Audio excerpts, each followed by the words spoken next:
Hey, it's been a while. Apologies. I was on holiday, then I was ill. Loads of stuff been going on, but I did record a couple of sessions and they went out of date very quickly because one of the things I spoke about was Donald Trump.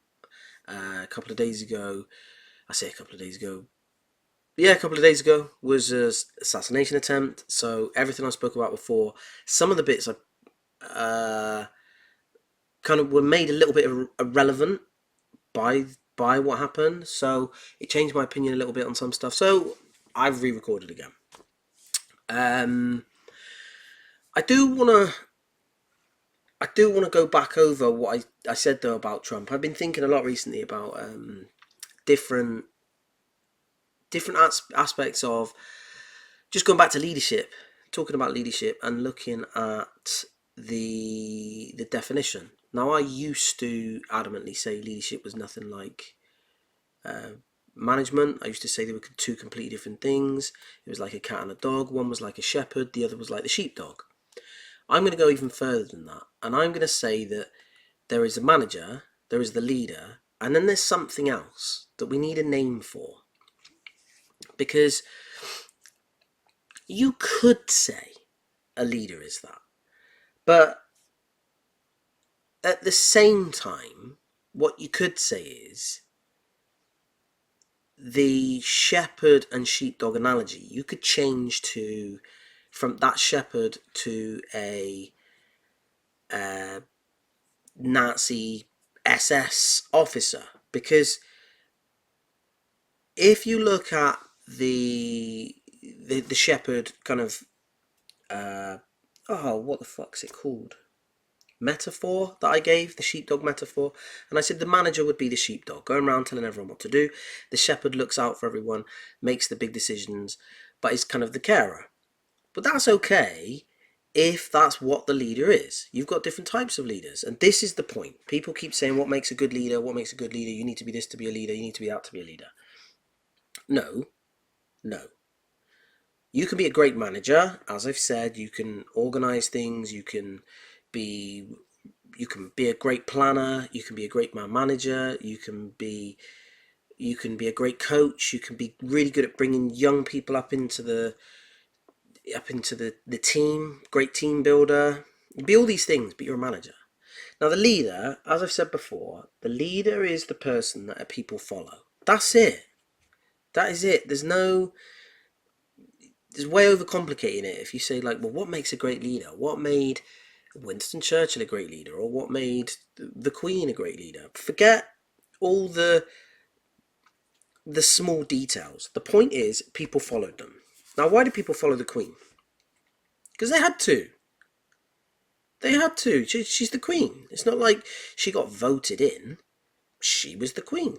That was it. That was it. Now, there are other people you can vote in, like people voted in, just happened, Keir Starmer in the UK, the Labour leader. Now, the funny thing about that is they're probably not voting for Keir Starmer. They're voting to not have Rishi Sunak. So they're voting for the lesser of the two evils. They don't want Rishi, so they're going to vote Kieran. And Kieran goes, I've won. So, well, kind of. Not really. But the main thing is he lost. So again, they're following you because they really don't want him. And this is the point. People will follow who they believe benefits them. That is all a leader is. And that is what people need to get into their head. If I paint a picture of what I want to achieve and it matches what you want, you are all going to follow me. Now, even more than that, if I say, if you all follow me, I'm going to improve workers' rights, people probably aren't going to vote for you because they're not. It's the psychology of people kind of goes, but if you don't get in, then people have doubts about your belief in yourself. But if instead you say, I'm going to change workers' rights, I'm going to improve workers' rights, no matter what, it means something to me. I have a vested interest. My dad, for example, worked in the mines, and he had he had a lot of those rights taken off him, and the government did that to him, and all these things to him. And I want to make sure that workers have rights. Now, because I've said that, I didn't say if you vote for me. I have said I am going to change this. I didn't say how, but I've said I'm going to do everything in my power to make it happen. People will now want to follow me because if that benefits them, if that makes sense. So it might not even be that I'm telling all these people this is what I'm going to do. It might be that I'm having a conversation with the boss of the company and saying, I'm not standing for this. I am going to change this. It's not right. Now, I might not even be saying it for everyone else to hear me. I'm just saying it because it's a conversation between me and my boss and I'm pissed off. But because everyone overheard, they now want to follow me because what I've said benefits them. And that's the whole point. Keir Starmer won because no one wanted what Rishi Sunak was saying what he was going to do. Nobody wanted the Conservatives anymore. I did think it was really interesting that I thought it was a bit suspicious. It's a bit suspicious. Think about the what's it called? The Brexit. So when Brexit was happening, all the closet racists just came out of the woodwork and said, kick everyone out. Kick everyone that's brown out. Kick everyone foreign out. Send them all back home. They just came out of the woodwork. So if the country is covertly pretty racist and Rishi never got voted in, apart from by his own people, Rishi didn't get voted in by the public. So if the Conservatives have got any sense, and I'm pretty sure that their marketing people aren't stupid, they're going to say to themselves, we need to make sure we do not have someone brown and Asian in charge because the country is a little bit racist, so we're not going to win. Now you might then say, well, there's a lot of mayors in the country that are Asian. There are, but they're in very, very high density Asian areas, if you know what I mean. Like the centre of Bradford, very high Asian population. The centre of London is so diverse. I mean, I'd love to see what the ratios of ethnicities are in the centre of London. Now, the UK, I think, if I remember rightly, is 86% white and 14% non-white. That doesn't include, which is a bit annoying, but it doesn't include Polish white, and it doesn't include Latvian white and Bulgarian white. I don't know where they fall. Are they white European? I don't know. But I just know that all the ethnicity data that I'd seen a few years ago, a couple of years ago now, was that 86% were white. Not in the central city areas, obviously, but this is my point. In those central city areas, a lot of the mayors are getting voted in, and they are Asian, brown, some black. I think the Bristol one not long ago was half Jamaican, maybe. But again, Jamaica's got, or the highest population of Jamaicans outside of Jamaica is Bristol in the UK. Little fact for you, highest amount of Japanese outside of Japan is Brazil. Anyway, that's what I'm saying. People will follow who benefits them. Now, when Barack Obama got voted in, everyone went with, well, he's brown. He's like us. We're going to vote him in. Go brown. Also, all the woke white people wanted him in. And then all the brown people wanted him in because he was one of them. Technically, he's not. He's not black. Everyone kept saying he's the first black president. He is not black. I know a lot of people would disagree with that. But the point is, he is half white. So he can't be black. It's not like a colour chart where you go, well, he's above this line here. He's above 10% brown, so therefore he's black. That's not how it works. He's 50% white. So why is he not white? When someone says they're black, and they're a complete 50-50 mix. If you've got a dad who's black Nigerian and a mum who's white Irish, you're not black. It doesn't matter the colour you are. Prime example, I knew two twins when I was younger, and they one of them came out mixed and the other came out what you class as white. So does that mean one of them's white and one of them's black? No. I mean, essentially, really, and I know loads of people have said this, but really, we are the same colour. We are all the same colour, just a different shade. That's it. Either you got more melanin or less melanin. Essentially, we're all the same colour. Just some are darker than others because of the shade. No one's black and no one's white. We're all brown. Everyone. So I do find it really dumb when people say he's black, he's one of us. He's Asian, he's one of us. He's this, he's that. Forget the colours. Honestly, the colours is a ridiculous thing. Now, again, if you said, say you took the Asian, say there was an Asian boy who went for mayor in London and he was fourth generation Indian, he's more British than the white boy who grew up in South Africa, whose great grandparents were British and from London. You might say, well, he's white. Yeah, but his grandparents grew up in South Africa. His parents grew up in South Africa. He's white and blonde and blue eyes, but that doesn't make him British. And just because that Asian person is fourth generation, that doesn't make them Indian. You can't send them back home. This is all they've ever known. And this is, again, it's dumb because this is what countries are made up of. The whole world is made up of mixed race integration. So the whole race thing is so old fashioned now. It's just dumb. You look at football, the double standards in football is ridiculous. If you're from a very white country and you've got a black player playing on your team, generally you love him. You know, you'll support him. You haven't got a problem with him. But then a black player from another team, and you'll start throwing bananas at him and making monkey noises.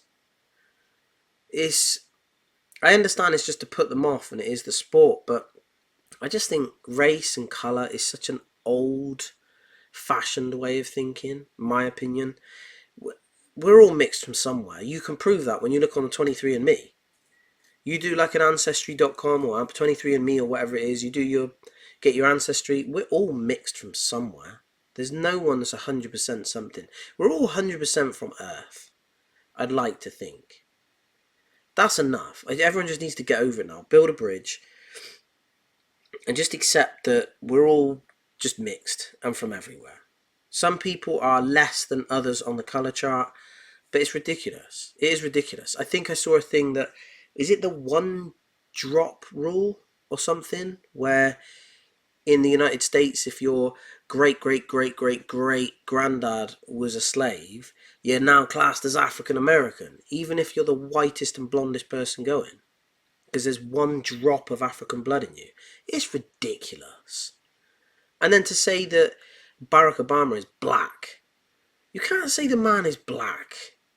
What if someone had a black dad and a white mum, and then unfortunately something happened to their dad, and they grew up with their mum, and then say she married again, but she married a white man, and everyone they were surrounded by was white culture, if you want to call it that.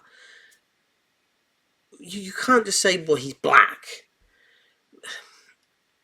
He's clearly of closer to African origin than the white people. Essentially, we're all from Africa if you go back far enough. But if he's grown up in a white area with white people, white family, white tradition, white culture, what does he know about black culture? And again, what if you've got someone who's white? Say they're fourth generation white and they've grown up in Jamaica, and that's all they've ever known, and they're Jamaican. Are they not allowed to be Jamaican? Are they not allowed to have dreadlocks? Is that purely a black thing? What if you've got someone who's say second generation West African, and they've moved to America. So say you had a pair of Nigerians moved to America, they had a baby, and that baby was albino. Is it white or is it black? And this is where what people say is just bullshit, because technically now you're looking at colour and you're getting confused. Are you talking about black culture, or are you talking about black the colour? Because some people out there, does that mean, think of the Sri Lankans then. Think of a Sri Lankan, how dark a Sri Lankan is. You can't tell me a Sri Lankan who is darker than Barack Obama is not black, if Barack Obama is classed as black. It's just ridiculous. Anyway, I've gone so off topic. It's crazy. I just the whole race thing is just, it's boring now. I think people need to get over it. And I also think, I understand a lot of people have been through a lot of shit. I understand the way the, slavery that happened to the West Africans in pretty much all the Americas, uh, other places as well, but let's just say most of the Americas, so South America, North America, there were a lot of slaves that went through some just horrible stuff. It's horrible, but if you keep clinging on to it, it's never going to go away. You keep clinging on to something that happened, and you need to kind of let it go. You're never going to be able to move forward if you're always living in the past. And if slavery technically didn't happen to you, and it happened to your great great great grandfather, then don't forget, but move forward. And I understand that the hardest thing about all this is, if you are someone who is, let's say, an ancestor of a slave, the problem is you've grown up in an area that is probably pretty rough and full of other people who are going to make, that crime is their only way out. So when you've got those black neighborhoods and the crime is high, that is because there's not a lot of other opportunities, because all the white people have had all the opportunities, because the opportunities weren't spread equally after the slaves got given their freedom. I get this, and it still affects people today. I get that. This is a question that I can see why people cling on to it, and this is a question I don't know the answer to, but I still think the quicker you forget about it and move forward, and it is tough. Rosa Parks had to do what she did for things to progress. So we just got to progress. We just got to move forward. We got to kind of like get over it. Stop living in the past, and stop clinging on to Barack Obama's the first black president. Oh, he's just a president. That's all there is to it. Do you need to make a big fuss when there's a woman president? No, if they do a good job, they do a good job. It doesn't matter whether they're man, woman, gay, black. I mean, if the next president is a gay black woman, so what? Move on. If she does a good job, cool, whatever. Going back to the whole leadership thing though, with with Trump. What a lot of people don't like is the fact that he is, and this is where you need to define the make it distinguish the difference between a good leader and a good leader. And a lot of people will be like, well, how can you distinguish the difference between that? But they need to be named differently, I think. I would say someone who is a popular leader and someone who can perform well as a leader. They're the two different, I would say, interpretations of good leader. Popular leader, perform well as a leader. And again, depends on your definition of perform well, but let's just say benefit humanity. Benefit humanity, popular. Hitler was popular. Did he benefit himself and the people around him? Yes. Did he benefit humanity? No. He did the opposite. So when you look at someone like Trump, Trump is incredibly popular. Incredibly popular. So you cannot fault the man, because he's very, very good at selling himself, which is what you need to be as a leader. If you need to make yourself popular, make yourself human. You can't make yourself seem superior to everyone, because then people won't like you. You're not relatable. And this is the point. To get the opportunity to perform well as a leader, you first need to be a popular leader. Now, if you go in and you take over a country, let's just say Putin takes over Ukraine, he's automatically never going to be a popular leader, ever. Now, say this is where it's wrong, but it could work.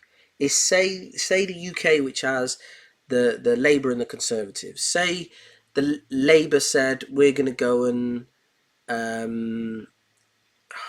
don't know, take over Norway by force, and then all the Norwegians would be like, well, we hate the UK. We hate the UK because the UK invaded us and forced us to be part of the UK. Kind of like the Irish. So that's probably more of a realistic. Not that either of them are realistic, but let's just say the UK invaded Ireland then, took over Ireland, and said you are now part of the UK or Great Britain. So say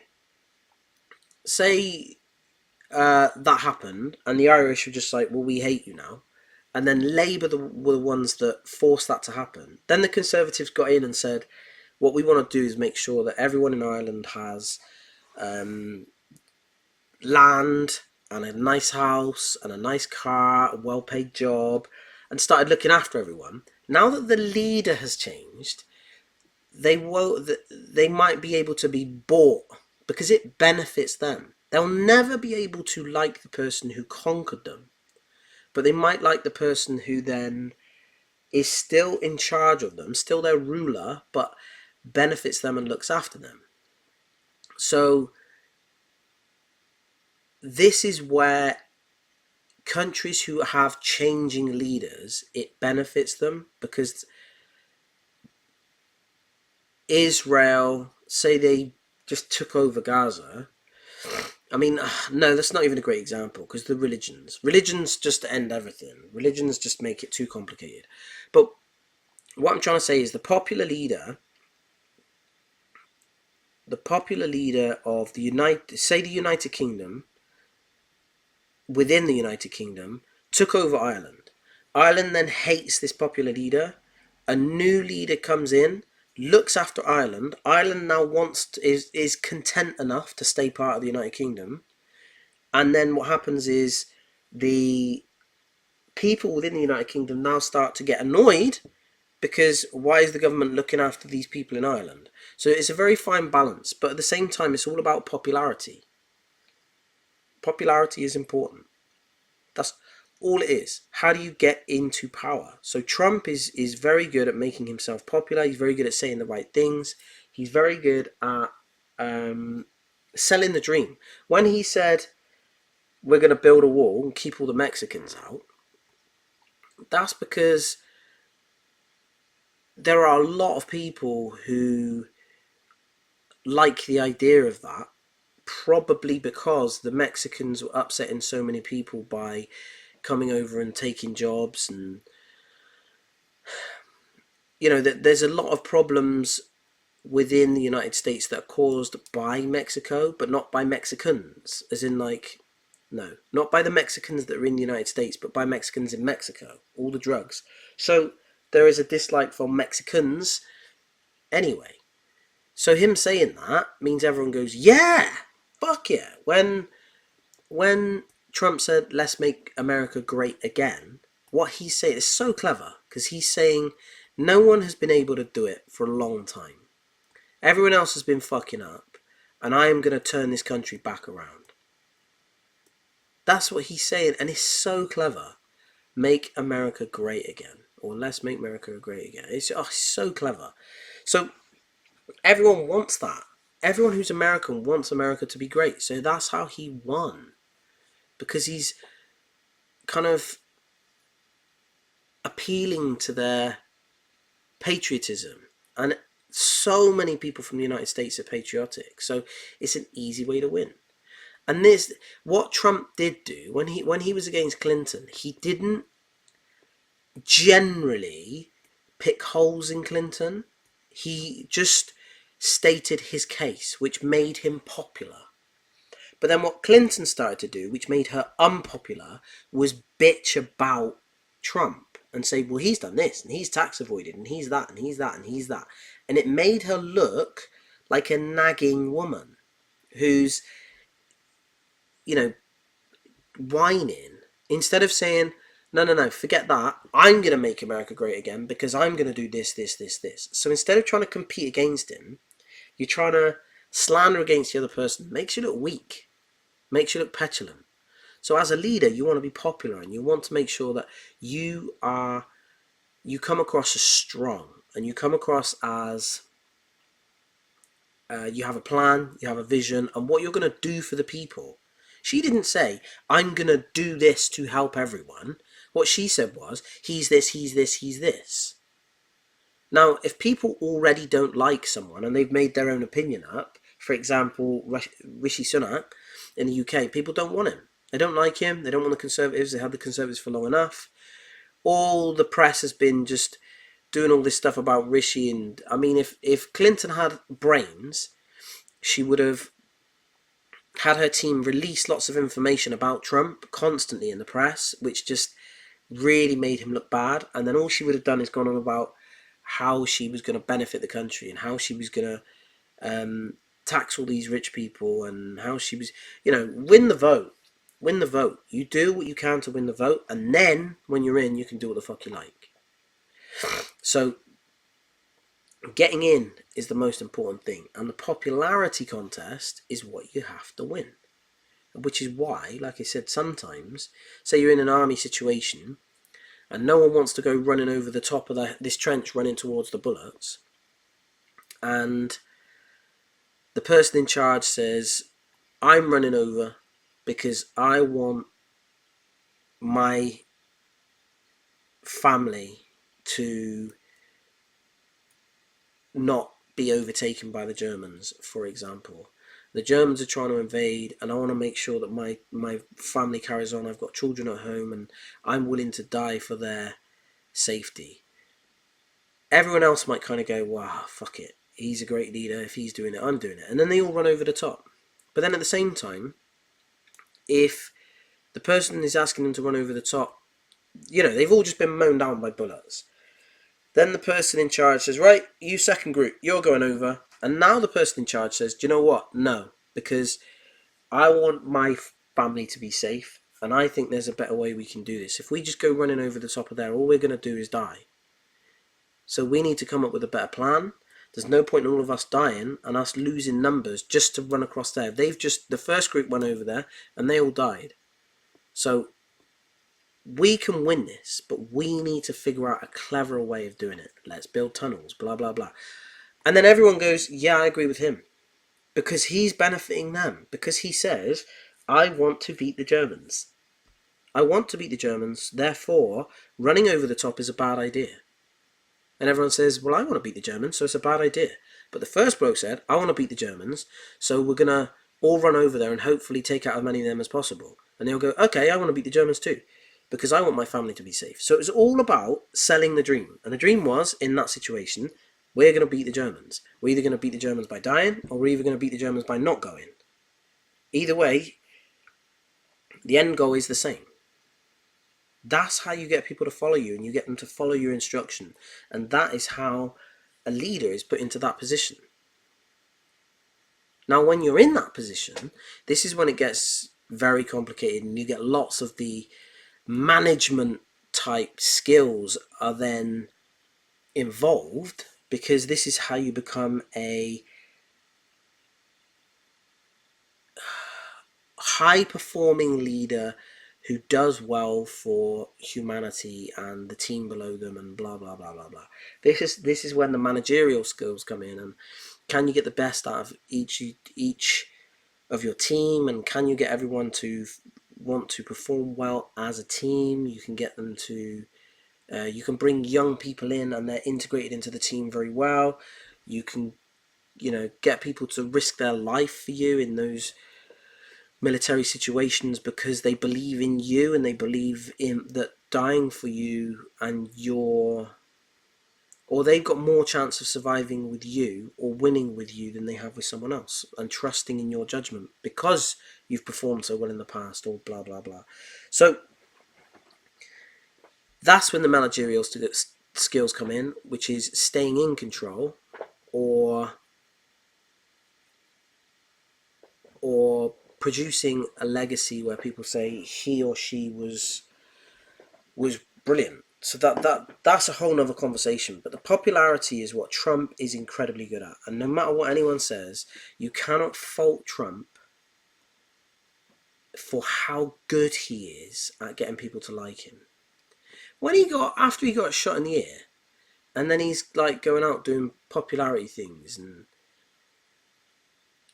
I don't know if it might have been a piss take, but when people playing that 50 Cent tune and he's walking, the fact he goes to the UFC, the fact he turns up at like WWE and, he was in Home Alone and stuff like that. He makes himself come across as a very normal person.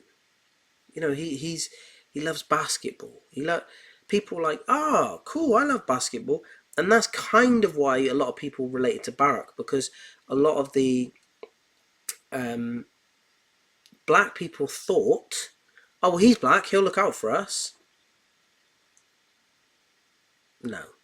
He might looked similar to people but I don't think he cared about people who looked like him. Not when you look at the figures, not when you look at the stats of how he performed. He wasn't the greatest at looking after people. I mean, he was very charming, very good at what he did, and he was very good at selling his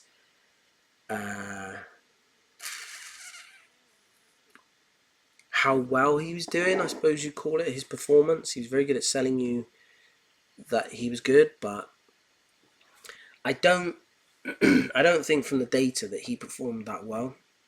And he didn't perform that well for the people, but people still swear by him. So I think looking at this whole leadership thing, one other thing I wanted to look at actually was I need a drink, sorry.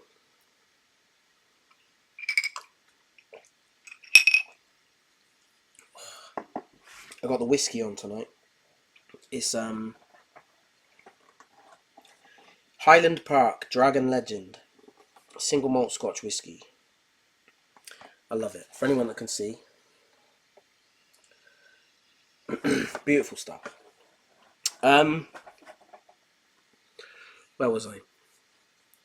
Yeah, this is something else I've noticed with this whole Trump situation and people following Trump. It comes down to, I think, the way the economy is and society is at the moment. A lot of young men feel lost. How do I describe this? They feel like they've lost their identity and they've lost their purpose, and they need someone to follow to make them feel like they have a purpose again and there is hope. That's the word, hope. I feel like a lot of young men have lost hope. And what I mean by that is your job as the father in a family. If you are going to have the standard family or stereotypical family of mother, father, children, your job has always been to provide for your family. Now, I know modern families are different, but I'm just talking about your stereotypical family, of which there are still a lot more of. The problem a lot of these men have now is on their own, they cannot provide for their families. Financially. The way the economy is now, the way society is now, a lot of young men cannot provide for their wife and their children, say their newborn baby, their first child, say they've been married a couple of years, they're in their late 20s, he can't provide. So his whole purpose in life, he now can't do because everything costs too much. And he feels like a failure. And I feel there are a lot of men who feel like failures. And that is why, in my opinion, I have lost 5 friends in the last 4 years to suicide. Because society says that you should provide. Nature says that the male should provide. And now the female has to go back to work. So now the female is working, the male is working, the female's breastfeeding, the female is coming home and doing the maternal things that she's kind of like she wants to do, which is care for the baby. And I mean, it's harder probably, I imagine, for a woman to bond with a baby if she's got to go back to work straight away. And say she doesn't go back to work straight away and then she eventually goes back to work. Well, in that, can they afford that? Can the man afford to do that on his own? Because now he's forcing her, he's not, society and bills are forcing her to go back to work. So now she's losing out on that time she wanted with her baby, and that bond might not be there. And the problem is she comes home and she wants to be carry on with her motherly role, and then it's unfair on that woman because she's doing a full day's work, and then now she's exhausted physically and mentally, but she wants to play that mother role. So she wants to be the one that gets up in the night and does a bit of breastfeeding and this and that. But then she got to go back to work the next day, while the man is just sat around feeling like a melon, and he's a complete failure because he's not enough for her to be able to stay at home. He's not enough of a man to be able to earn enough, and that's how it feels as a man. So I think this is why so many men just don't feel enough. They've lost hope. So when someone like Trump comes along and says, fuck society, things like that, it gives men this sense of, young men, this sense of, I'm going to follow him, he's cool. And they want to believe in the dream and believe in the vision, and it gives them hope. And I feel that is something that a lot of men and a lot of people in society now have lost. So if there is anyone out there who wants to become a leader, give people hope. Give people hope and they will follow you. This is what I'm telling everyone. If you want to be a leader, or if you want to put yourself in that position, give people hope. And that is literally the key to becoming a leader. Now, maintaining that leadership and performing well as a leader is a whole nother story. But chapter 1 of this book is how do you become a leader? And there's only a few words you need. 3 words. Give people hope. That's it. You give people hope, they'll follow you. It's what Trump's done. It's what lots of people have done. Give them hope, they'll follow you. This is where I think a lot of people have got this wrong. They've overcomplicated it. And it's happened through history. Throughout history. Now, there are other types. And I'll tell you what. This book here, if I can get it out without completely fucking up my whole desk. This book here, if you ever want to read a book on leadership, this book here, for anyone that can see, is The Prince by Niccolo Machiavelli. Alright, it's got The Art of War in it as well. But The Prince, this book here, I've read so many books on leadership. If I could show you where I'm sat now, in my office, I've got, I don't know, 100, 200, I'd say probably closer to 200 books on leadership. I've got books everywhere. And this book told me more about leadership than all of the others. This book is so good, The Prince. And it tells you about, like, when a king takes over a kingdom and how he should address that situation, if he takes it by force, or if he inherits that kingdom, or if he hires mercenaries to help him, or if he bribes his way into power, or whatever it is. It tells you about all the different situations and what you should look out for and how you should then manage that kingdom. And the book is so good because it sees it through the eyes of someone who is kind of, imagine, like a prince. Essentially, it's probably why it's called The Prince. And he is taking over a kingdom because his father has given it to him. And now he has to convince those people that he is a good leader. You have to stay in power because those people will overthrow you. Yes, you've got an army, but those people will overthrow you. So you have to keep them happy, which is why you had things like the Colosseum and the games, because it kept people entertained. Off topic, I read something earlier today, and I don't know how true it is, but it said that not slaves. What's the word? Not slaves. It might have been slaves. Slaves in England, like, I don't know, 1,000 years ago, whatever it was, probably more than that. I think it is long time ago. Long time ago. Slaves only worked 3 days a week because they were their people in charge of them knew that their happiness was important and it made them work better. Now you think society makes us work 5 days a week now. Because if we don't work 5 days a week, you can't afford anything. Most people would need to work 6 days a week, some 7. You got no time to spend anything you're earning anyway, and then you don't even have any money. The money you've got just about feeds you, homes you, and pays for your petrol and your car for you to get to work. Apart from that, most people don't have any money. Not if they've got, unless they inherit it. But something I saw the other day is that people keep talking about this whole the baby boomers are going to pass their inheritance on, and they're saying there's like trillions. Something else I read was a lot of these pensions aren't enough for these baby boomers to pass their money on. So what a lot of them are having to do is, because they're living into their 90s and they've got dementia and maybe they're on their own, and they're living 30 years, 25, 30 years past retirement, their pensions aren't enough, so they sell their house, they downsize. Say, for example, the husband dies and the wife's on her own for 10 years. She gets really old. She goes into a home, which is super expensive. And then before you know it, when the money goes to the kids, there's not enough because they're getting taxed out their eyeballs, the inheritance tax. There's nothing left.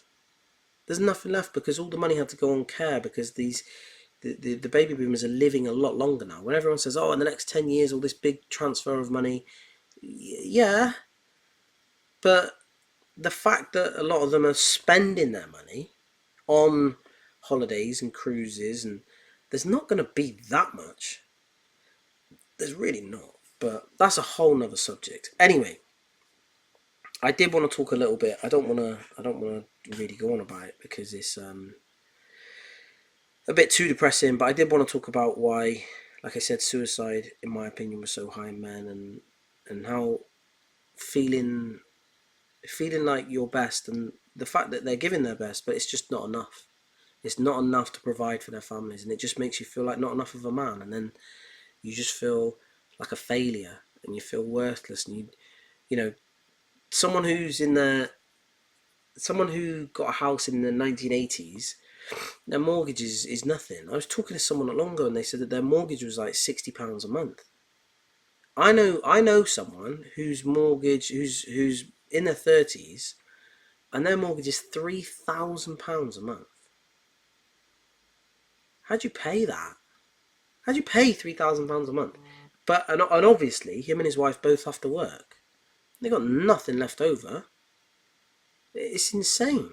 It's insane. And then you've got some, dude in his late 50s who's pottering along because he's got £60 left on his mortgage. £60 a month. He'll pay it off next year, and then he says he's going to buy a bottle of champagne. And so, well, no wonder you take life so easy, because your bills are so low. The mortgage is it just cripples people. My age, I'm younger. There's so many young people now. I tell you now, oh God, I've been married. Fuck, how long have I been married? 7 years this year. If I had done everything, say 10 years later, I wouldn't be able to do it. I wouldn't be able to afford to get married. I wouldn't be able to afford to buy a house. I wouldn't be able to afford to um, have children. Oh, I don't know how young people are expected to do it now. How the hell can you buy a 3, 4 bed house in the UK? It's ridiculous. And then it's dark and depressing all the time. The weather is crap. It's July and it's been raining all day. It's horrendous. And then where I'm from in Brazil, I was looking at the weather. I was looking at the weather this morning. So have a quick look. So I'm from Ponta Grossa in the state of Paraná in the south of Brazil. Now I'm looking at Maringá, which is next to it, which is where I'm hoping I'm probably going to move back to soon. Flip between Brazil and the UK, but I'd love to. I'd love to. But I'm looking at I'm looking at the weather in Maringá. Like I said, bear in mind it's winter. It's essentially the middle of winter at the moment. And the temperature is it was 28 today, it's 29 tomorrow, 30 Monday, 29, 30, 31, 30, 28, 26, and it's 23 on Monday the 29th of July. In the UK, it's 20 degrees today, 21, 22, 24, 24, 21, 22, 23, 24, 24. That's not that bad actually, and it's quite clear. But that is the middle of summer. And this is my point. It's the middle of summer. There's a couple of days of rain in there. But it's the middle of summer, and that's cool. That's cool, but it lasts a month. The rest of the year is wet and grey and depressing. It's difficult place to live. You got nothing to cheer you up. So it's tough. It's tough for people out there. It really is. And like I said, it makes me sad that there are so many people that are committing suicide. And I really need. I want to do something about it. I spoke to someone the other day where I said to him, he said he felt like a failure, and I said to him, what you need to do is focus on helping someone else out that is younger than you. So being there for them, mentoring them, helping them, being a role model for them, and that will really fulfill you as a person. It gives you kind of responsibility. Even if you've got children, find someone who's an older teen, take them under your wing. I mean, the perfect place to do that is if you do something like jiu-jitsu. If you do something like jiu-jitsu, you take someone younger on your wing, it really does help you. So anyway, that's kind of like my rant. I'm just not happy with the way a lot of people are feeling at the moment, and I do feel we need to do something about it. But what can we do? You can't bring the costs of everything crashing down, and you can't push everyone's wages through the roof. But the gap has just got wider and wider and wider and wider and wider, and it's now at a point where it can't get any wider. And it's been doing that for over 50 years. I mean, I don't know. I'm not an economist, but I know that I've seen the average wage to inflation and all this sort of stuff over the last like 50, 60, 70, 80 years. And it has just been getting wider and wider and wider and wider. And it cannot carry on. So what is going to happen? What are we going to do? And I just feel that we need to do something. I don't know what to do. People need help. People need help because they can't carry on. Mentally, people can't carry on. So we need some good news. We don't need another Olympics to take our eyes off it, or European football championships, or a good movie. We don't need that. We need something to make people's lives a bit easier, because otherwise a lot of men are going to lose hope and lose their lives. But anyway, leave on that depressing note. It's been emotional. It's been fun. I hope that's raised some questions for you.